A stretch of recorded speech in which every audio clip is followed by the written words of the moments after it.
Air ఫ్రైయర్‌లోని చాలా అంటే చాలా తక్కువ ఆయిల్‌తోని ఫ్రెంచ్ ఫ్రైస్. ఆయిలీ ఫుడ్స్ తినని వాళ్ళు ఒక్కసారి ఈ రెసిపీని ట్రై చేయండి. ఇక్కడ నేను 3 బంగాళదుంపలను తీసుకుంటున్నాను. వీటిని శుభ్రంగా నీట్‌గా పీల్ చేసుకున్న తర్వాత ఇలా ఫస్ట్ వెడ్జెస్‌ని కట్ చేసేసుకోవాలి. ఇలా వెడ్జెస్‌ని కట్ చేసుకున్న తర్వాత ఫ్రెంచ్ ఫ్రైస్‌ని కట్ చేసుకుంటేనే అవి కరెక్ట్ షేప్‌లో వస్తాయి. ఫ్రెంచ్ ఫ్రైస్ షేప్‌లో రావడానికి మనం వెడ్జెస్ కట్ చేసుకుంటున్నాం కదా! అవైతే వేస్టేజ్ అయిపోతాయన్నమాట. సో, అలా కాకుండాను అవి కూడా వేస్ట్ అవ్వకూడదు అనుకుంటే మీరు నార్మల్‌గానే కట్ చేసుకోవచ్చు. చిన్న దుంపలు 2 కూడాను నైఫ్‌తో నార్మల్‌గా మాన్యువల్‌గా కట్ చేసేసాను నేను. ఇంకొకటి పెద్దదుంది కదా! ఇది మాత్రం ఫ్రెంచ్ ఫ్రైస్ కట్టర్ ఉంటది కదా! అందులో చేస్తున్నాను. మాన్యువల్‌గా కట్ చేసినా లేదా ఫ్రెంచ్ ఫ్రైస్ కట్టర్‌లో వేసినా కానీ వెడ్జెస్ కట్ చేసిన తర్వాత చేస్తే మాత్రమే ఫ్రెంచ్ ఫ్రైస్ అనేవి షేప్‌లో వస్తాయి. బంగాళదుంప ఏ సైజ్ తీసుకుంటున్నావో దాని మీద డిపెండ్ అయ్యి ఉంటుంది. ఫ్రెంచ్ ఫ్రైస్ అనేవి ఏ లెంగ్త్‌లో వస్తాయనేసి. సో, దానికి అకార్డింగ్‌గా మీరు ఎంచుకోండి.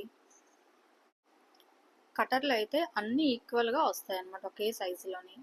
కట్ చేసుకుని బంగాళదుంపల్ని ఒకసారి నార్మల్ వాటర్‌లో కడిగేసుకున్నాక, వేడి నీళ్ళల్లో అంటే నీళ్ళు బాగా వేడెక్కుతూ ఉంటాయి కదా! ఆ వాటర్‌లో వేసి లైట్‌గా ఉప్పును కూడా వేసి 90% మాత్రమే ఉడికించుకోవాలి.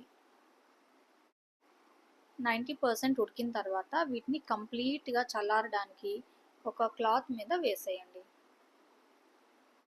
బంగాళదుంపలు కంప్లీట్‌గా చల్లారిన తర్వాత ఒక హాఫ్ స్పూన్ వరకు ఆయిల్ వేసుకొని అంటే కంప్లీట్‌గా అప్లై చేసుకోవాలనమాట బంగాళదుంపలకి. వేసుకొని అలాగే ఫ్రైయర్‌లోని బటర్ పేపర్ వేసుకొని దాని మీద కూడా ఒక హాఫ్ స్పూన్ ఆయిల్‌ని స్ప్రెడ్ చేసుకోవాలి. ఎయిర్ ఫ్రైయర్‌లో బంగాళదుంపల్ని పెట్టేటప్పుడు ఎక్కువ క్వాంటిటీలో మరీ వేసేయకుండా లైట్‌గా ఒక లేయర్‌లా ఇలా వేసుకుంటేనే బాగా ఫ్రై అవుతాయి. ఇప్పుడు బంగాళదుంపల్ని ఎయిర్ ఫ్రైయర్‌లో పెట్టుకొని 140 డిగ్రీస్‌లోని టెంపరేచర్ ఉంచాను. ఇంకా టైమర్ ఏమో 15 మినిట్స్ పెట్టాను. ఇంకా టైమర్ సంగతి అంటారా? టైమర్ అయితే ఇప్పుడు మనం కట్ చేసుకున్న పొటాటోస్ ఏవైతే ఉంటాయో వాటి సైజ్ పైన డిపెండ్ అయ్యి ఉంటాయి. అంటే పెద్దవైతే కొంచెం ఎక్కువ టైం పడుతుంది. కొంచెం థిన్‌గా ఉన్నాయనుకోండి తొందరగా ఫ్రై అయిపోద్ది. సో, ఒకసారి పెట్టుకున్న తర్వాత మనం పెట్టుకున్న టైంకి అది ఫ్రై అవ్వలేదు అంటే ఇంకొక 5 మినిట్స్ లేదా 10 మినిట్స్ ఎక్స్‌ట్రా పెట్టుకోవచ్చు మళ్ళీ.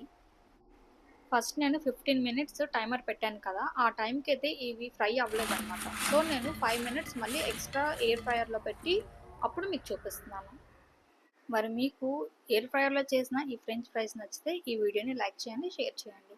అలాగే కామెంట్స్‌లో మీ ఒపీనియన్‌ని కూడా చెప్పండి. మరి ఇంకా ఇలాంటి సింపుల్ ఎయిర్ ఫ్రైడ్ రెసిపీస్ కోసం ఈ ఛానల్‌ని సబ్స్క్రైబ్ చేసుకోండి.